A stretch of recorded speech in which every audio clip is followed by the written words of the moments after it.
maintenant, on va pouvoir accueillir Cyril pour parler d'intelligence artificielle et d'éthique.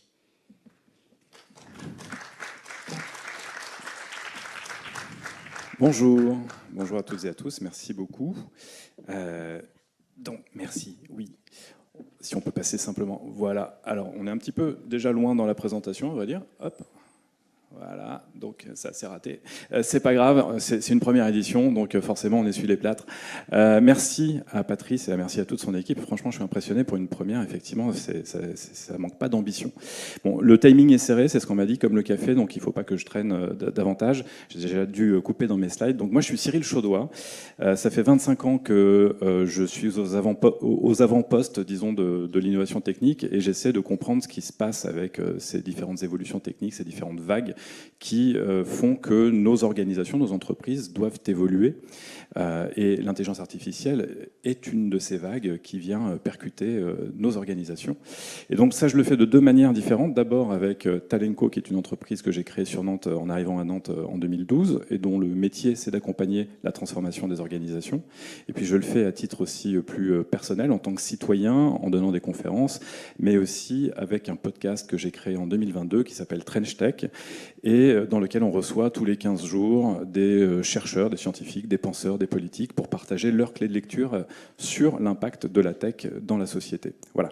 Et donc c'est à ce titre qu'on m'a fait la gentillesse de me demander de venir vous parler d'intelligence artificielle et des défis éthiques que cela comporte en 42 minutes précisément, n'est-ce pas Patrice? Donc une gageure. Donc je vais tout de suite commencer par la conclusion, comme ça vous l'aurez, si d'aventure vous êtes obligé de partir.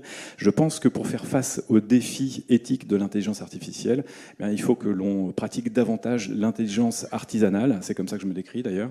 L'intelligence artisanale, c'est quoi? C'est faire preuve essentiellement d'esprit critique et c'est ce qu'on va essayer de voir ensemble tout de suite. Donc je me décris comme une intelligence artisanale parce que ça fait 25 ans que j'essaie de décrypter tout ça pour faire gagner du temps à tout le monde, à vous et aux organisations. Donc, c'est parti. On m'a dit, c'est une journée sans langue de bois. Alors j'ai demandé à l'IA et puis voilà ce qu'elle m'a sorti. Bon, c'est une blague, effectivement, dans mon prompt, j'ai quand même un peu triché. Donc je vais essayer de vous partager donc quelques clés de lecture et quelques convictions sur ces défis éthiques. Voilà, c'était une petite blague pour commencer, je vois que ça n'a pas bien marché. Alors on va essayer de prendre du recul ensemble pendant ces 3 quarts d'heure.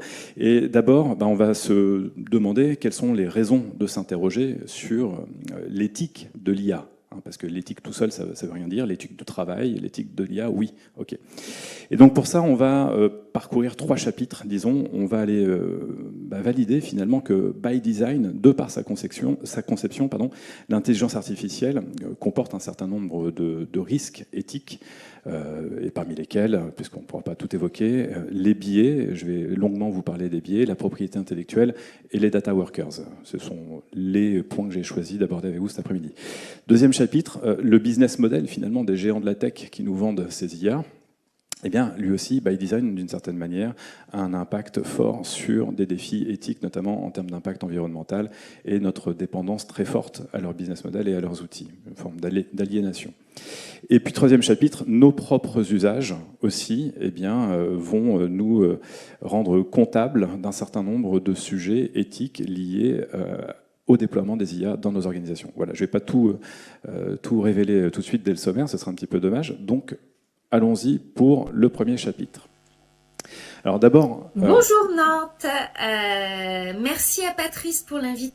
Voilà, donc je me suis dit, c'est bizarre, c'est un gif animé, il ne devrait pas y avoir de son. Donc le piège. Mais voilà. Donc les raisons de s'interroger finalement sur ces défis éthiques liés à nos usages de l'IA, ou en tout cas à leur déploiement, ça m'a fait penser un petit peu, vous connaissez cette image du train arrivant en gare de La Ciotat, qui, lors de sa première diffusion dans une salle peut-être un peu semblable, a étonné tout le monde et les gens ont fui. Alors restez encore un peu, mais... Ce que l'on vit en ce moment, c'est cette impression de se prendre une espèce d'énorme vague qui s'appelle l'intelligence artificielle, alors qu'on a vécu d'autres vagues auparavant de transformation digitale.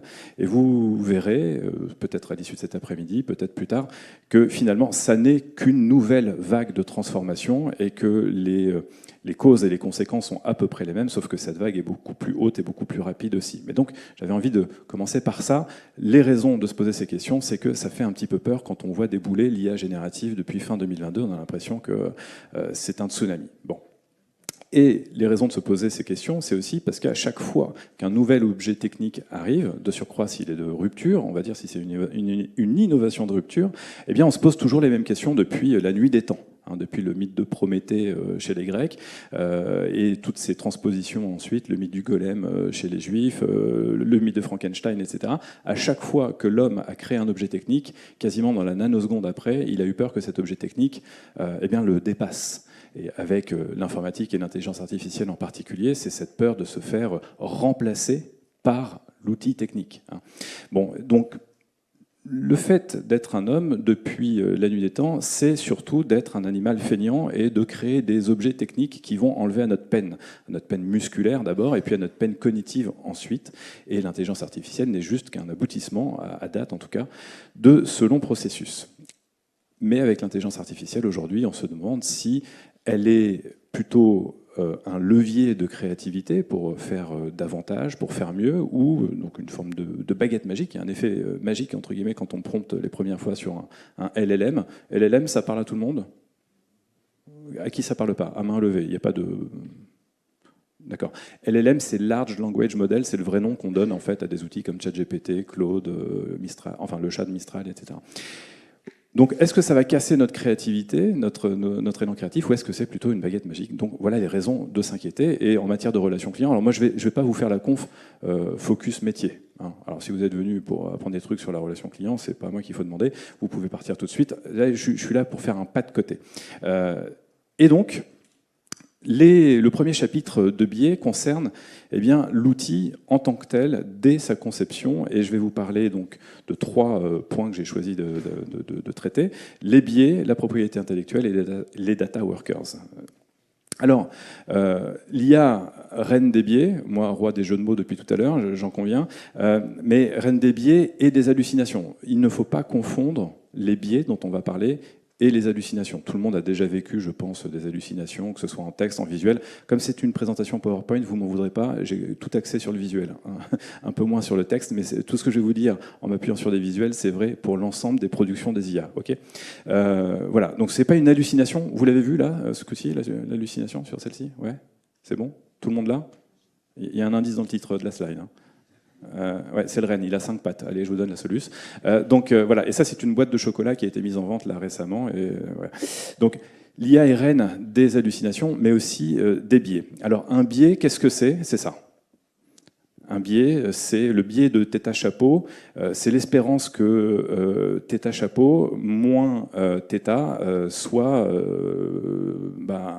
réel ou pas réel. Bon, c'est très compliqué comme ça. En fait, un biais, c'est tout simplement tout ce qui va conduire à une différence, un écart entre les vrais paramètres d'une population et ce que les statistiques que l'on va utiliser vont estimer de cette population. Dit autrement, dans les études marketing ou dans les sondages politiques, par exemple, on connaît bien ça, on s'appuie sur un échantillon représentatif de la population française. C'est pas Philippe qui va me contredire. Et donc, dans une population représentative, il va y avoir autant de femmes qu'il y a dans la population française, par exemple, autant d'hommes, autant de CSP+, 35-49, etc., etc. Donc, si on se plante, s'il y a un biais de sélection dès le départ, forcément, on va plaquer à grande échelle quelque chose qui est faux. Bon, ça vous avez compris, donc ça c'est un biais. Et l'IA est truffée de biais, c'est ce qu'on va s'attacher à regarder. Alors, cette slide, ou en tout cas ces images, vous en avez probablement déjà vu, parce que c'est typique pour parler des biais de l'IA générative. En 2023, Midjourney, qui est un outil d'IA générative d'images, lorsqu'on demande a CEO, donc qui est non genré par rapport à un patron ou une patronne, eh bien, ça nous donne que des hommes, blancs de surcroît. Un artist, quasiment pareil. A doctor, pareil. Par contre, a nurse, là, on a des femmes.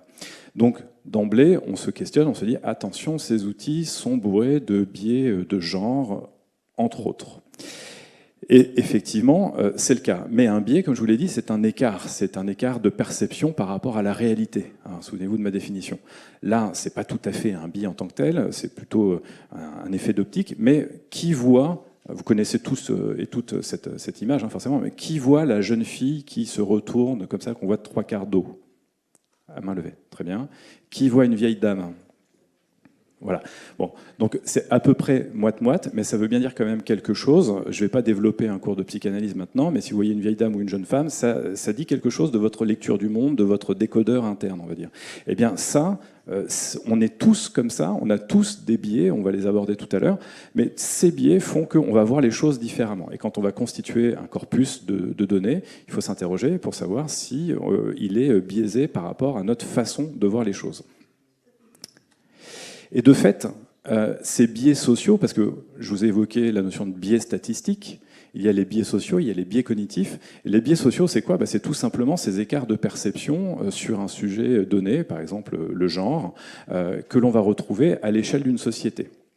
Et comme les LLM, les IA génératives, ont été nourris, entraînés dans ChatGPT, le GPT, le PT, c'est pour pré-trained, donc pré-entraîné, d'accord ? Et donc ça a été entraîné sur des masses de données. Globalement, on a coutume de dire que ça avalait complètement le web, tous les savoirs, toutes les connaissances humaines. Il y a même des LLM qui sont allés jusqu'à, comme photocopier. Moi, quand j'étais jeune, sur les bouquins à l'école, il y avait marqué photocopier tue. D'accord ? En fait, il y a des LLM où ils sont allés à la bibliothèque, je ne vous mens pas, ils sont allés récupérer tous les bouquins, ils les ont scannés, ils les ont foutus dans le LLM, et ça à grande échelle. Bon, bref, c'est aller choper toute l'information qui était disponible. D'accord ? Et de fait, ce que je viens de vous montrer avec le CEO, avec l'artiste et avec les infirmières, eh bien, ce n'est rien d'autre que le reflet de ce qui existait déjà sur le web. Je vous ai retrouvé cet article du HuffPost qui date de 2015, donc il y a 10 ans, et qui pointait non pas ni ChatGPT, ni Claude ou quiconque, Gemini, ça pointait le problème de Google Images.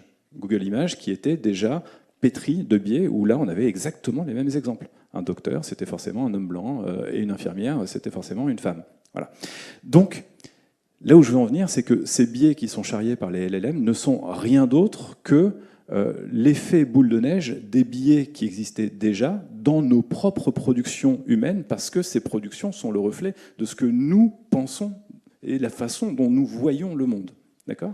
Donc ce ne sont pas les IA qui ont inventé les biais, elles viennent les amplifier, parce que quotidiennement, on est de plus en plus nombreux à utiliser ces outils, et donc nous reprenons à notre compte les productions de ces outils, pas souvent en faisant un petit pas de côté, en critiquant et en ayant un regard critique, et donc on les publie à notre tour, etc. etc. Donc ce sont des amplificateurs de biais sociaux.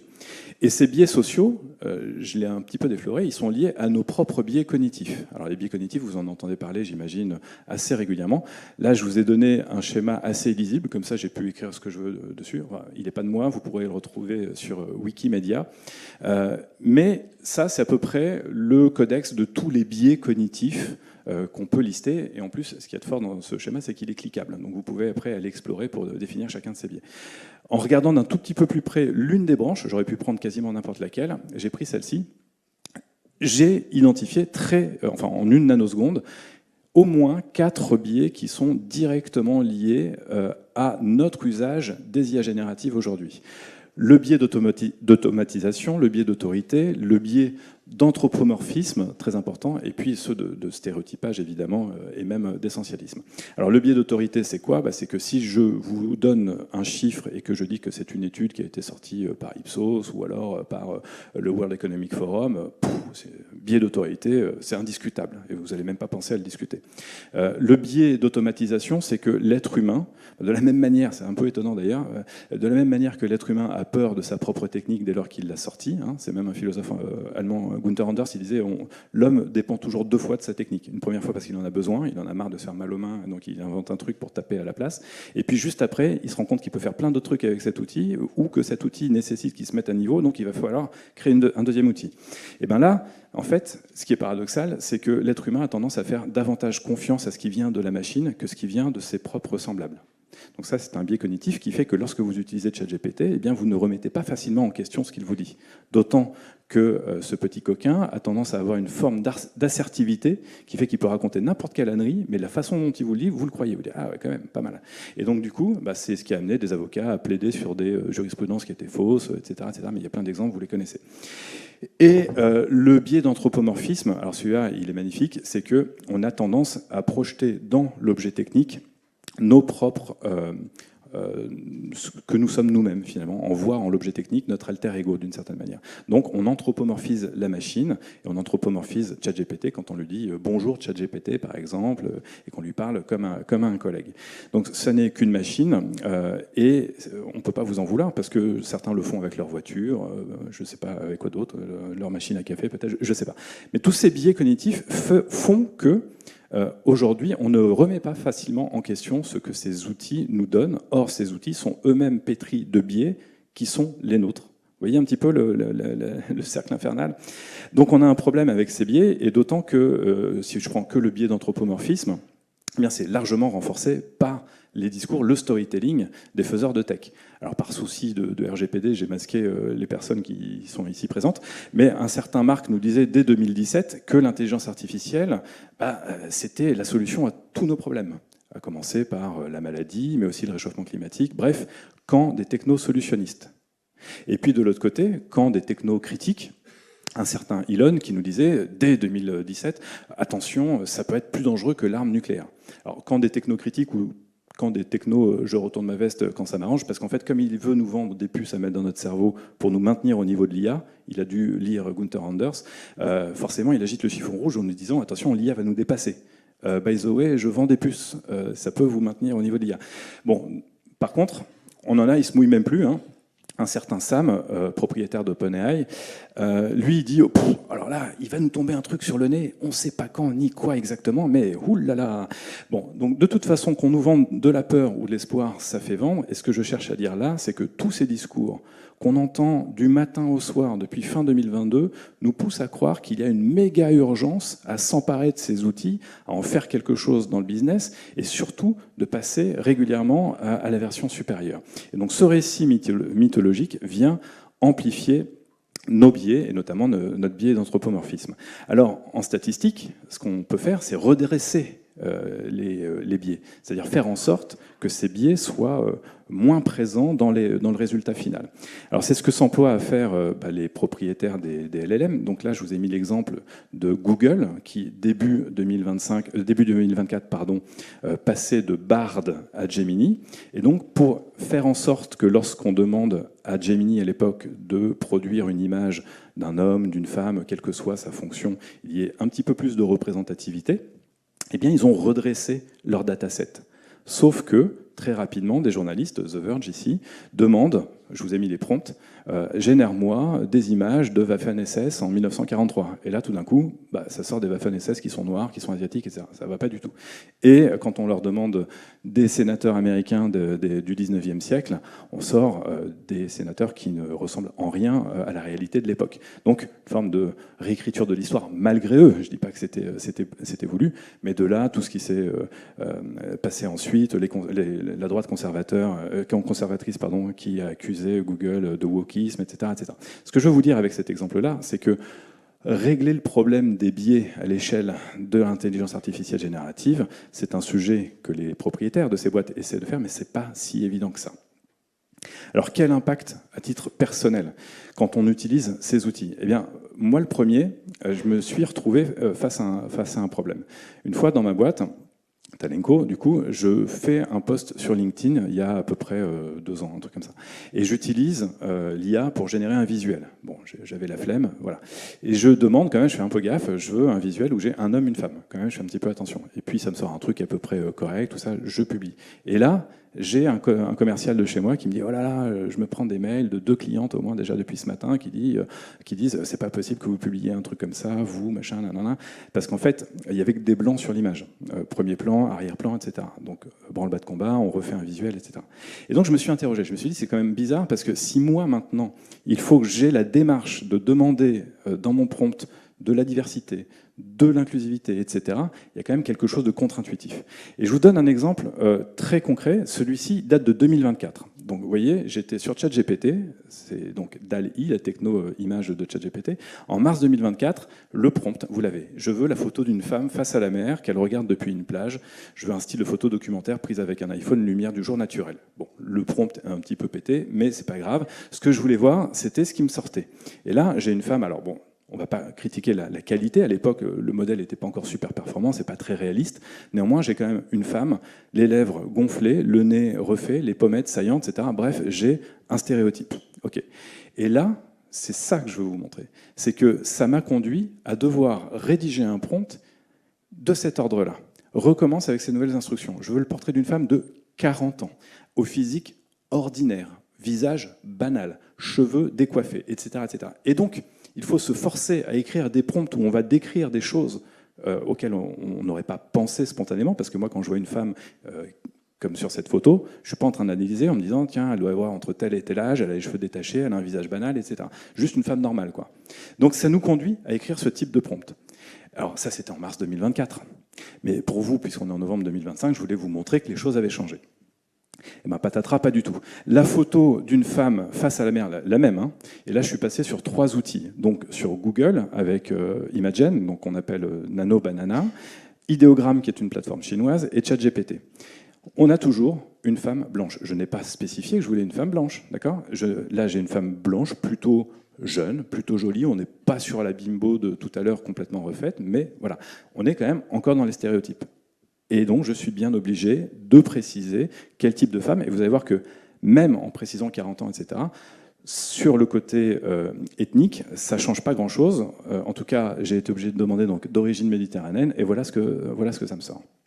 Donc, on voit bien quand même que malgré tout, en 2025, fin 2025, les modèles ont beau évoluer, les biais, eux, restent massifs et sont très difficiles à réparer et à redresser. Bon, quant à la version d'OpenAI sur la femme de 40 ans au physique ordinaire et au visage banal, bon, c'est un peu particulier.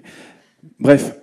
Et j'ai découvert, à ce moment-là, qu'il existait une boîte qui, elle, a développé une plateforme qui embarque plusieurs types d'IA générative d'images et qui permet de faire ce que moi j'ai fait à la main dans mon prompt. Donc elle va intégrer, elle va randomiser, elle va intégrer des lignes supplémentaires, des variables, on va dire, dans le prompt qui permettent d'avoir des résultats plus inclusifs. La propriété intellectuelle, ou une forme d'impropriété, puisque les IA génératives, puisque je vous le disais, elles ont absorbé l'ensemble de la production humaine, au-delà de reproduire du coup nos biais, eh bien elles reproduisent aussi ce que nous avons produit. Alors vous, à titre individuel, peut-être que ça ne vous touche pas. Quand on fait un podcast, ça peut devenir un peu plus gênant. Quand on est youtubeur, etc. aussi, et a fortiori quand on est vraiment un artiste reconnu. Vous avez probablement entendu parler de ce problème avec le studio Ghibli et Miyazaki, où tout le monde s'est amusé à se reproduire ou à reproduire des chefs-d'œuvre à la façon Ghibli.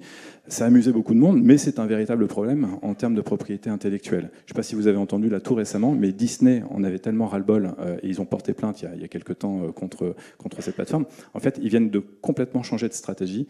Manifestement, la plateforme Disney+ va devenir bien plus qu'une plateforme de VOD. Désormais, vous pourrez utiliser via l'IA générative cette plateforme pour créer des histoires, des bouts de dessins animés, etc. avec vos personnages Disney. Ils ont lâché prise en se disant il faut peut-être qu'on prenne le contre-pied finalement de la lutte contre tout ça. Donc la propriété intellectuelle, ça a amené à ça. Donc effectivement, c'était très amusant de mettre son chien en mode Ghibli. Pixar, Disney, je viens d'en parler. Même moi, hein, j'ai joué pour faire la promo de mon podcast. Vous voyez que la propriété intellectuelle va très loin parce qu'on peut encore utiliser certaines plateformes et grand public pour prendre l'image d'une personnalité publique, et ça pose pas de problème. Donc là, on a d'autres problèmes que juste la propriété intellectuelle. Et puis, cet été, en Corse, dans un Leclerc, j'ai vu ça. Et je me suis dit, décidément, ça y est, c'est devenu mainstream. C'est-à-dire que même le patron d'un Leclerc, maintenant, peut utiliser ChatGPT ou autre, peu importe, pour faire des affiches, et en détournant la propriété intellectuelle d'Uderzo et de Goscinny, puisque, évidemment, cette affiche a été générée par IA, clairement.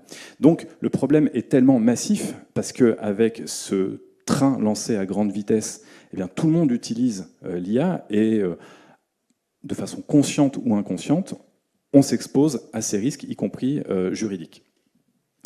Et de là à une exploitation qui va encore un peu plus loin, qui est celle des deepfakes, évidemment, il y a un pas qui a largement été franchi déjà depuis longtemps, que ce soit sur les réseaux comme Twitter où ça pullule, que ce soit des vidéos comme celle de Zelensky qui avait été utilisée dès le début du conflit par la Russie pour demander à la population de déposer les armes, ou que ce soit cette une de Libé qui est réelle. La photo est réelle, par contre c'est la pancarte que brandit le monsieur qui est en fait un deepfake. Voilà, donc on a un vrai problème. Et sur ce premier chapitre, donc by design, ces IA comportent un grand nombre de limites éthiques auxquelles il faut faire gaffe. Je voulais terminer par ce que l'on appelle les sacrifiés de l'IA, en tout cas ce qu'un sociologue qui s'appelle Antonio Casilli appelle les sacrifiés de l'IA. Vous avez peut-être vu le documentaire qui est passé récemment sur France Télé. Les sacrifiés de l'IA, c'est quoi? C'est qu'on a l'impression que l'intelligence artificielle, c'est totalement immatériel, hein, vous savez, comme le cloud, etc. Bon, donc pas du tout, c'est très matériel. Mais pour éviter que les IA nous racontent trop d'âneries, mais aussi pour que les IA ne nous montrent pas des horreurs, on a besoin de gens qui labellisent les données.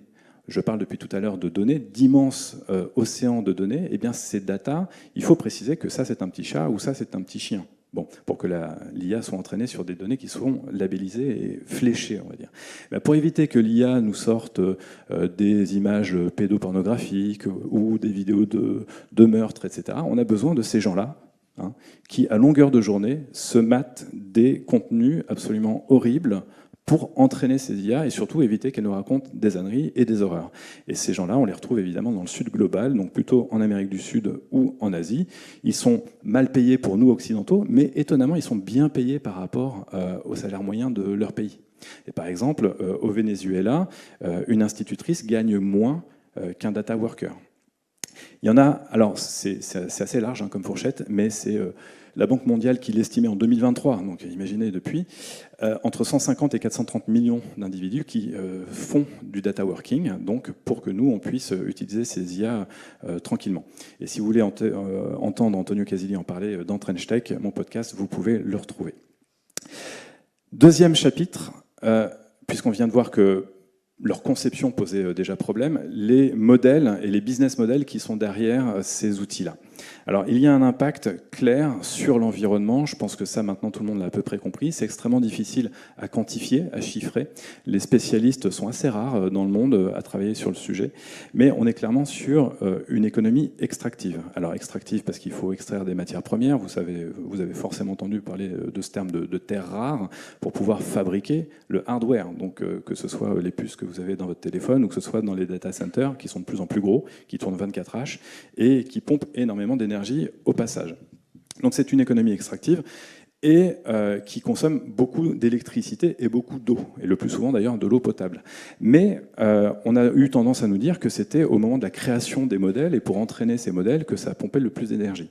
On a dépassé ce stade-là. Aujourd'hui, c'est plus la quantité d'usage de ces outils. Et donc à chaque fois qu'on va prompter un petit peu, eh bien, on va contribuer en fait à l'équivalent CO2 de cette industrie. Alors il y a des gens qui utilisent ChatGPT pour remplacer leur calculatrice. On peut se demander si c'est tout à fait judicieux. Et de la même manière, est-ce qu'on a besoin d'utiliser l'IA à tout bout de champ pour tout? Alors, je vous renvoie même... Enfin, j'avais prévu de vous parler des starter packs là, du printemps dernier, puis je me suis dit, je vais casser un truc, donc c'est pas la peine. Donc, il faut se poser la question de la manière dont on utilise ces IA. Juste quelques chiffres. La consommation électrique des data centers, en fait, explose littéralement ces dernières années. La consommation de l'IA est responsable de cette explosion de consommation électrique. Les émissions de gaz à effet de serre, enfin de CO2, explosent logiquement, là où des boîtes comme Google ou Microsoft s'étaient engagées à arriver à une neutralité carbone aux alentours de 2030. Bon, bah c'est complètement râpé hein, depuis la sortie de ChatGPT, parce qu'au contraire, elles sont à fond. Et le problème environnemental posé par ces outils dépend énormément du mix énergétique dans lequel les data centers sont implantés. Or, on sait que, bon, alors en Chine, on sait bien, c'est quand même beaucoup de charbon, et aux États-Unis, c'est encore beaucoup d'hydrocarbures, à tel point qu'en plus, comme il faut beaucoup d'énergie, il y a certains de ces GAFAM qui sont en train de créer ou de réouvrir des centrales nucléaires aux États-Unis pour pouvoir alimenter leurs data centers. Et certains ont mis leur data center au pôle aussi parce qu'il fait plus froid, parce qu'un data center, il ne faut pas juste l'alimenter en électricité, il faut le refroidir, parce que quand ça chauffe, on est sur une vieille techno, les transistors, et plus on a de transistors, plus il y a de capacité, et plus il y a de capacité, plus ça chauffe, et à un moment donné, on atteint un palier, et donc les performances baissent. Donc il faut du froid, c'est pour ça qu'il y a des circuits de refroidissement avec de l'eau, mais quand on va au pôle, il fait froid naturellement. Par contre, on réchauffe l'atmosphère, ça c'est un autre problème qu'on verra plus tard. Voilà, donc il y a un vrai problème environnemental, en plus d'être complètement extractif. Et cette extractivité crée des enjeux géopolitiques. Alors, il y a d'un côté les câbles sous-marins pour pouvoir envoyer de la donnée, donc vous n'auriez pas Vous n'auriez pas d'Internet là aujourd'hui parce qu'on a l'impression que ça passe via les satellites, etc. Non, c'est via essentiellement les câbles sous-marins. Donc il y a un enjeu géopolitique avec les câbles sous-marins et puis un enjeu géopolitique avec l'extraction justement des matières premières. Il ne faut pas s'étonner si les États-Unis s'intéressent à certains conflits plus qu'à d'autres parce que justement il y a des terres rares dans les pays concernés. Je ne sais pas du tout où j'en suis dans le temps, donc je speed un peu, mais peut-être que ça nous laissera du temps pour les questions-réponses. Et l'intelligence artificielle, de fait, est véritablement devenue un enjeu et une raison d'État donc pour ces enjeux géopolitiques dont je parle depuis tout à l'heure. Parce que sur un plan économique, c'est la nouvelle industrie, c'est le nouveau pétrole, d'une certaine manière. Juste quelques chiffres concernant l'acteur majeur que tout le monde connaît, donc OpenAI. OpenAI, depuis le mois dernier, ils sont valorisés 500 milliards. Ça ne cesse d'augmenter depuis les 12-18 derniers mois. Ils sont valorisés 500 milliards, et au premier semestre de cette année, ils ont fait 4,3 milliards de dollars de chiffre d'affaires. D'accord ? Mais au premier trimestre, ils en ont perdu 12. Au troisième trimestre 2025, ils en ont perdu 12. C'est une activité qui n'est pas rentable, loin de là, aujourd'hui. Et OpenAI, dans des papiers qui viennent de fuiter, en fait, annonce qu'ils sont prêts à perdre de l'argent jusqu'en 2028-2030 à peu près, parce qu'ils parient sur une rentabilité à cet horizon-là. Là, vous avez les chiffres à droite de 2024, et donc vous voyez très clairement les revenus, enfin le chiffre d'affaires et les investissements, et donc la perte. Et sur le papier dont je viens de vous parler, on ne va pas le commenter parce qu'il est un petit peu long, mais simplement, ça, ce sont les évolutions prévues par OpenAI en termes de chiffre d'affaires, avec notamment les différents types de produits qu'ils mettent sur le marché, et notamment les agents, ce qu'on appelle l'agentique, qui va venir encore renforcer nos usages de l'IA, puisque vous savez que les agents IA sont censés être autonomes, communiquer entre eux, communiquer avec vos outils tiers et prendre des décisions par eux-mêmes, donc une forme d'autonomisation poussée à l'extrême. Et donc tout ça tournera 24h, 7 jours sur 7, et avec tous les problèmes que j'évoquais juste avant. Et tout ça, en fait, crée une dépendance de plus en plus croissante à l'outil, une forme d'aliénation. Et je voulais vous parler du paradoxe de Jevons, simplement pour l'illustrer. C'est quoi ce paradoxe de Jevons ? C'est que à chaque fois qu'on utilise une techno, au début, ça peut poser problème si on se réfère uniquement à la consommation énergétique. On sait qu'aujourd'hui, c'est un problème. Mais beaucoup du camp des technosolutionnistes nous disent « Oui, mais l'IA, précisément, va nous aider à trouver de nouveaux modèles qui font qu'elle sera de plus en plus performante énergétiquement et donc elle consommera moins. » Admettons que ce soit plausible. Ça l'est. Le fait qu'elle consomme moins d'énergie créera de nouveaux usages qui nous amènera à utiliser encore davantage ces technos. Et là, c'est ce que représente finalement ce petit dessin assez rigolo. C'est que j'ai hâte qu'ils élargissent la route, et dès lors que la route est plus large, eh bien, il y a beaucoup plus de voitures. Là, c'est pareil. Dès lors que les IA consommeront moins et seront encore plus performantes, eh bien, ça n'aura pas un impact forcément positif, et ça aura un impact qui sera multiplié, puisqu'on utilisera encore davantage ces IA. Et ça, pour en parler, une des rares, et c'est d'autant plus intéressant que c'est une femme, experte mondiale, reconnue sur le sujet de l'impact environnemental de l'IA, c'est Sacha Lucioni. Elle bosse pour une plateforme qui s'appelle Hugging Face. Elle est canadienne, et on a eu la chance de l'avoir dans Trench Tech. Je vous invite vraiment à l'écouter. Et sur l'aliénation plus de l'être humain par rapport à la techno, ça c'est un sacré personnage, Marius Bertolucci. Il en parle dans son bouquin et dans notre podcast. Et donc, troisième chapitre pour finir, nos propres usages. Vous l'avez compris, par conception, il y a des enjeux éthiques. Par les business models de ces entreprises, ces enjeux éthiques se pétrifient, se cristallisent, et par nos usages, forcément. Et donc, on en arrive à la question de nous, professionnels, finalement, quel effet de levier on peut avoir. Alors, d'abord, pour faire le point avec ce que je disais tout à l'heure sur les récits mythologiques, on a ce discours qui nous glace le sang parfois sur l'importance colossale d'aller vers l'IA, sinon on va complètement disparaître, et d'un autre côté, l'IA comme menace pour l'emploi, et donc la destruction d'emplois, évidemment, et le remplacement de l'être humain. Bon. Et donc ce discours fait place à la peur, d'une certaine manière, c'est surtout le même discours qu'on a entendu ces 10, 20, 30 dernières années avec le digital, fait place à la disruption. Ce que l'on essaie de nous faire comprendre, c'est que cette techno va générer énormément de casse dans les business, dans l'emploi, etc. Et que donc il faut s'en emparer très vite. Donc c'est un discours marketing, je ne le redis pas, on en a déjà parlé tout à l'heure. Et de fait, on plaque de l'IA très rapidement, absolument partout, dans tout type de cas d'usage. Et on le sait bien, j'ai pas eu le loisir ici, parce que je n'en ai pas le temps de détailler les différentes IA, parce que là, je parle beaucoup d'IA générative, et l'IA, elle est là déjà depuis très longtemps. Dans la supply chain, par exemple, c'est pas du tout l'IA générative qui est là depuis 15, 20, 30 ans, mais c'est de l'IA quand même.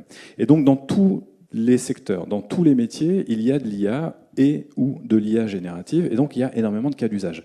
Mais j'ai décidé d'intituler cette slide « Le cas des cas d'usage » parce qu'on a un vrai problème, nous, professionnels. C'est justement de savoir vers quel cas d'usage aller, quels sont les cas d'usage pour lesquels l'intelligence artificielle peut m'apporter quelque chose.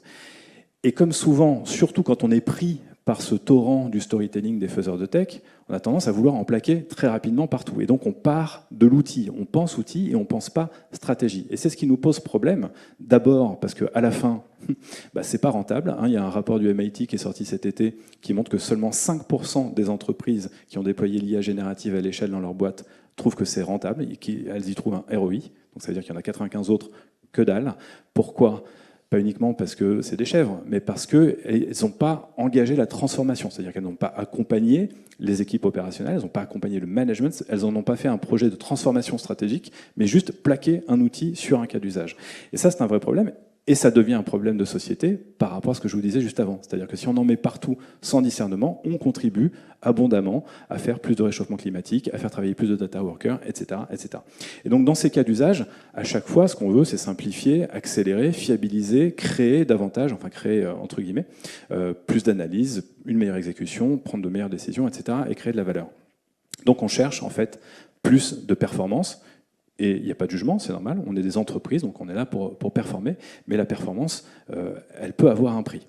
On sait que ces IA ont tendance à avoir un impact sur l'emploi. Alors la grande peur, c'est la destruction d'emploi, c'est de perdre son job. Alors qu'en réalité, il va y avoir un glissement de compétences.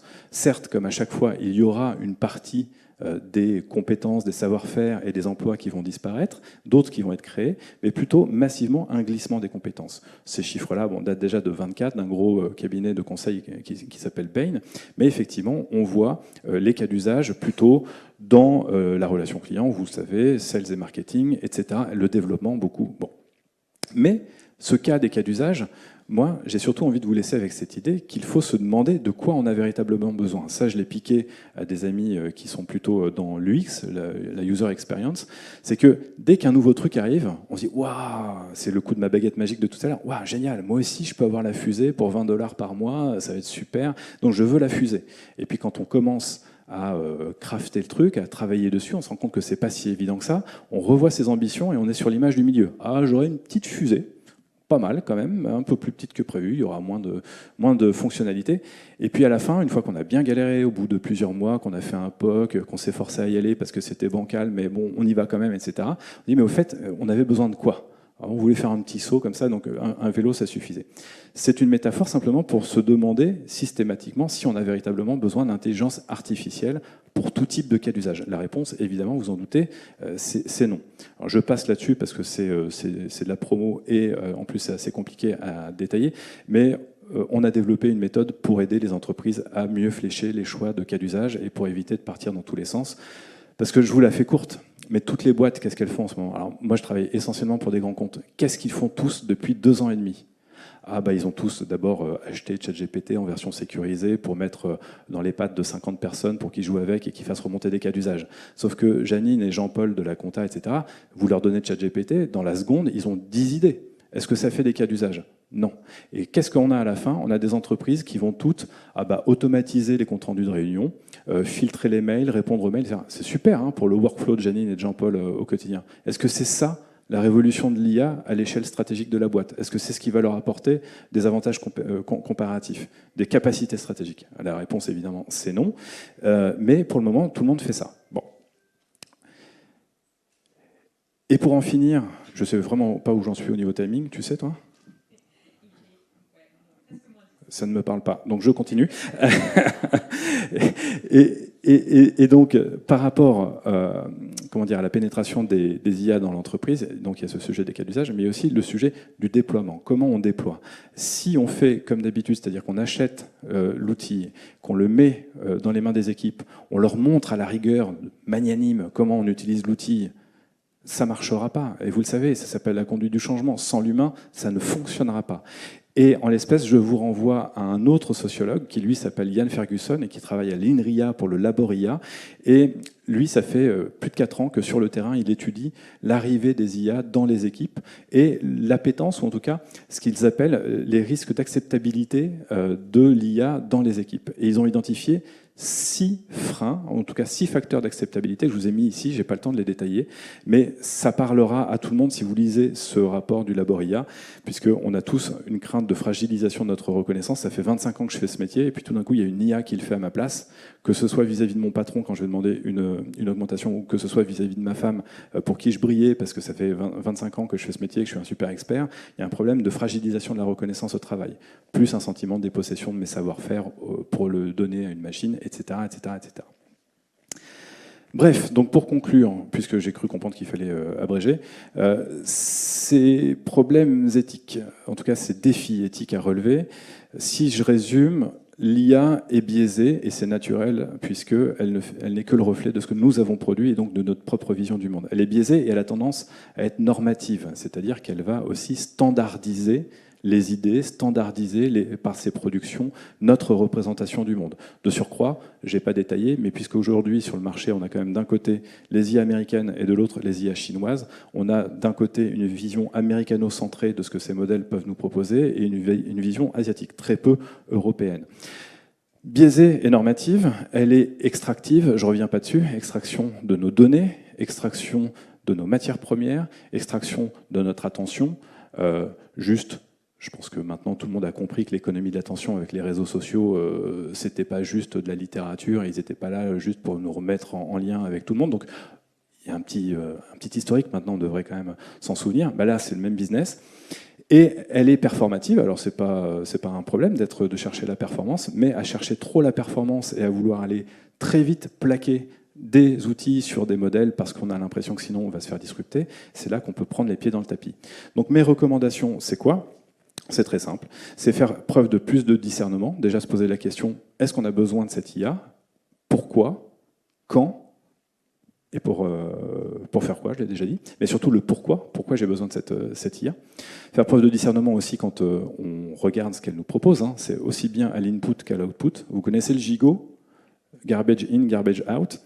Donc plus de discernement, le faire en conscience, et avec un petit peu de malice, c'est-à-dire peut-être utiliser l'intelligence artificielle générative, non pas pour lui poser des questions et obtenir des réponses et les utiliser, mais plutôt pour qu'elle vienne vous challenger.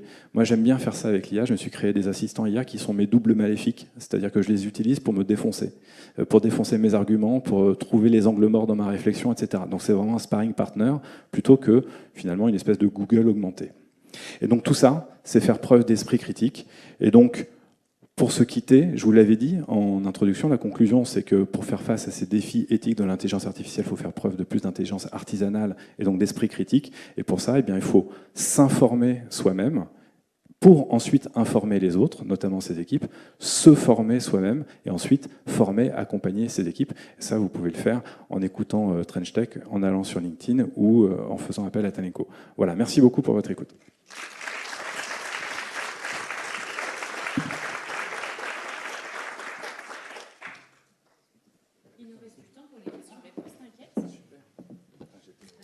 Merci beaucoup Cyril. Oui, effectivement, tu as filé comme une balle, mais c'était hyper intéressant. Et je pense que, après, je suppose qu'il peut y avoir des questions. Je vais passer parmi vous. Si vous avez des questions, avec grand plaisir, je viens et je vous apporte un micro pour que vous puissiez la poser. Tu veux le faire ? Ok, super. Et j'adore Marion Carré. Ah ouais, c'est l'épisode qui a été publié aujourd'hui. Ah bah écoute, voilà, ça me fera mon trajet retour vers Nice. Exactement. Oui, ici, il y a une question ici.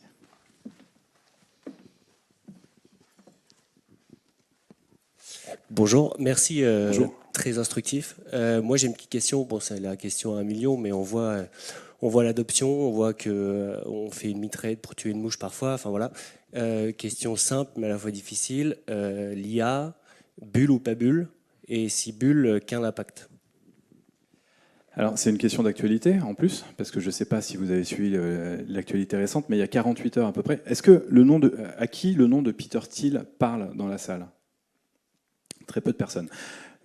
Peter Thiel, en fait, historiquement, c'est le premier associé de Musk dans PayPal. Et Peter Thiel, en fait, est un investisseur, en plus d'être un entrepreneur. Il a notamment une entreprise qui s'appelle Palantir, qui fournit la NSA depuis très longtemps en data, et d'autres services de renseignement dans le monde, mais aussi des entreprises, notamment françaises, Airbus, etc. Et c'est surtout un idéologue extrêmement conservateur, pour ne pas dire réactionnaire. C'est lui qui a mis J.D. Vance, par exemple, dans les pattes de Trump.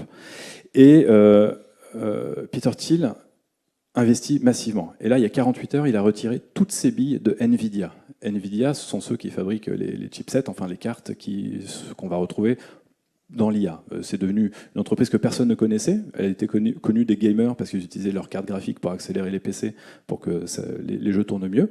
Et puis c'est devenu hyper célèbre, NVIDIA, avec l'arrivée de ChatGPT. Parce qu'on a besoin de ces cartes donc, pour faire tourner l'IA. Et aujourd'hui, c'est une boîte qui est valorisée 5 000 milliards de dollars. Et il a retiré toutes ses billes d'un seul coup, Peter Thiel. Et il se trouve que d'autres gros investisseurs ont aussi shorté dans la même journée. Ce qui laisse penser que c'est un signal faible, je ne sais pas, d'une crainte finalement par rapport à ces surinvestissements et ces survalorisations dans l'IA. Et donc ça fait quelques mois déjà que les experts s'écharpent. Les économistes ne sont pas d'accord entre eux sur cette bulle de l'IA et sur, sur ce supposé éclatement de la bulle. Donc là, les derniers développements de l'actualité laissent penser que oui, il y a quand même une bulle et que ça ne va pas tarder, enfin en tout cas ça nous pend au nez. Et dans les derniers articles que j'ai lus, parce que je ne suis pas moi-même économiste, j'ai mes convictions, mais je ne suis personne pour les partager, ou en tout cas pour les imposer, de ce que je lisais, c'est qu'en fait cette bulle, si bulle il y a, compile d'une certaine manière tous les symptômes des crises précédentes, celles des subprimes en 2008, etc. Donc en gros, on a une espèce de méga bulle, et puis la bulle Internet, que pour le coup, moi j'ai connue. On a une espèce de méga bulle qui risque de nous péter au nez dans peu de temps, avec des dommages collatéraux si forts que ces articles mentionnaient qu'il était même, mais ce sont des bruits, que la Fed commence à prévoir un plan de sauvegarde pour un Nvidia si d'aventure ça devait éclater. Et pour d'autres entreprises américaines dans cette tech. Un peu comme avec les banques. Mais on peut se demander en quoi, finalement... Alors les banques, déjà, c'était limite pour certaines d'entre elles. Et là, pour des entreprises de la tech, mais je vous le disais tout à l'heure, l'IA est presque une raison d'État aujourd'hui.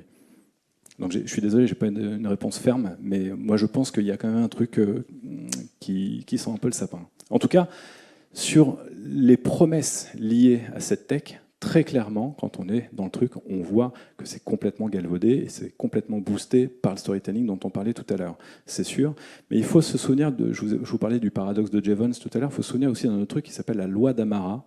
Et c'est une forme de théorème, c'est un mec qui avait monté un truc dans la Silicon Valley au moment de l'arrivée de la micro-informatique, et il avait observé ça, et ça se répercute sur à peu près toutes les technos à chaque fois. C'est qu'au début, quand une techno arrive, on a tendance à lui accorder, en fait, sinon le bénéfice du doute, en tout cas, un côté magique et avec des effets qui vont être immédiats et colossaux, etc. Et on est très vite déçu, c'est aussi un peu la hype cycle de Gartner, on est très vite déçu. En revanche, on a tendance à mésestimer l'impact sur le long terme, qui sera probablement pas aussi mirifique que celui qu'on nous a prévu et promis au début, mais par contre sur le long terme, il est totalement structurel, notamment pour la société. Donc il faut aussi se méfier de ça. Cette bulle, je pense qu'elle est l'effet de ce climax à cause de tout le marketing qu'il y a autour. En revanche, l'effet de l'IA sur le long terme, pour la société, pour toutes nos industries, etc., c'est très clair. Il ne faut pas le renier, et on ne reviendra pas en arrière non plus, ce n'est pas l'idée. Mais par contre, il faut arrêter de nous prendre pour des saucisses. Est-ce qu'il y a d'autres questions? Oui. Oui, bonjour. Merci beaucoup, c'était limpide. Je voulais avoir votre regard sur ce qu'on appelle la consanguinité de l'IA. C'est-à-dire que l'IA se nourrit de contenu qu'elle produit elle-même. Ouais, exactement. Cyril, si on peut le faire en 2 minutes, et on a une autre question après. Je vous remercie pour cette question, parce que j'avais prévu au début de l'aborder dans mes slides.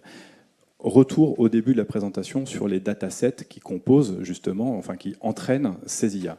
Le problème, c'est que je fais court. Elles ont tellement avalé toutes les données produites par l'humain qu'elles sont arrivées à une espèce de plafond de verre. Quand bien même on continue nous-mêmes de produire des contenus quotidiennement, des bouquins, des disques, des images, pas avec l'IA, c'est pas suffisant pour son accélération exponentielle en termes d'entraînement. De fait, elle commence, depuis longtemps déjà, à se nourrir de ses propres productions. Donc en fait, il y a une forme de consanguinité, vous le comprenez, puisqu'elle va prendre ses propres productions pour s'entraîner elle-même.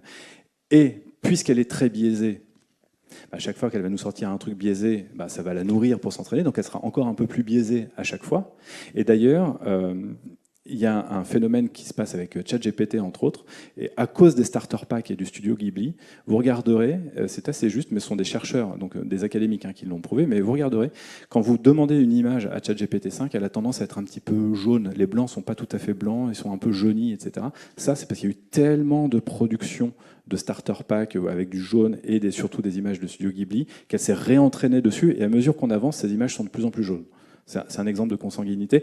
Et donc, certains experts parlent de collapse, c'est-à-dire qu'à un moment donné, ça risque de se casser la figure, tout simplement parce que elle se construit sur de la donnée qui n'est pas fiable. D'ailleurs, un LLM n'est pas fait pour être fiable. On a reçu Cédric Villani dans le podcast. Il nous dit très clairement, un LLM n'est pas fait pour être fiable. Il est là pour vous donner la réponse la plus plausible, parce que comme vous le savez, on est sur un système de probabilité. Top. Dernière question. Oui. Merci. C'était très intéressant. Merci. Vous parlez depuis le début de nouvelles technologies avec les IA. De mon point de vue, quand je dézoome sur l'humanité et sur qu'est-ce que c'est une vraie technologie de rupture, j'ai pas l'impression que c'en est une. J'ai pas l'impression que c'est si révolutionnaire que ça.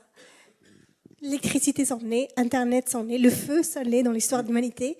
L'IA, c'est juste des ordis plus puissants, c'est juste des calculatrices plus puissants. On n'en fait pas un peu trop? Ah si, moi je crois qu'on en fait un peu trop, effectivement. Alors pour le bien d'une conférence, je suis obligé d'aller sur ce côté nouveau, parce que pour beaucoup, l'IA, entre guillemets, n'existait pas avant ChatGPT fin 2022. L'intelligence artificielle, ça n'est que le prolongement des algorithmes. Les premiers algorithmes, c'est la fin des années 40.